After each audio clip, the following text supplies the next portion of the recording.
নমস্কার বন্ধুরা, আমি চলে এসেছি মিনতির রান্নাঘর নিয়ে। দেখুন, আজকের মাছের মাথা দিয়ে আমি পুঁই শাকের চচ্চড়ি বানাতে চলেছি। মাছের মাথাগুলো ভালো করে ভেজে নিয়েছি লবণ আর হলুদ দিয়ে। তারপরে তেলের মধ্যে আমি দেখুন 5 ফোড়ন, কাঁচা লঙ্কা, পেঁয়াজ দিয়ে দিয়েছি। তারপর মশলার মধ্যে দেখুন আদা বাটা, জিরে বাটা, মিষ্টি, হলুদ, লঙ্কা।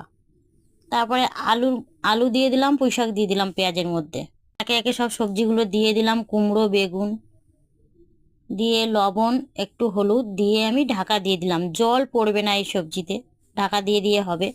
তারপরে আমি দেখুন মুড়োগুলো দিয়ে দিলাম, মশলাটা দিয়ে দিলাম। দেওয়ার পর আবার আমি ঢাকা দিয়ে দেব। ঢাকা দিয়ে কিছুক্ষণ পরে আমি শুকনো শুকনো দেখবেন সবজিগুলো সেদ্ধ হয়ে গেছে। আমি সবজিটা নামিয়ে নেব শুকনো শুকনো করে। দেখুন খেয়ে দেখুন, দুর্দান্ত খেতে, টেস্টি।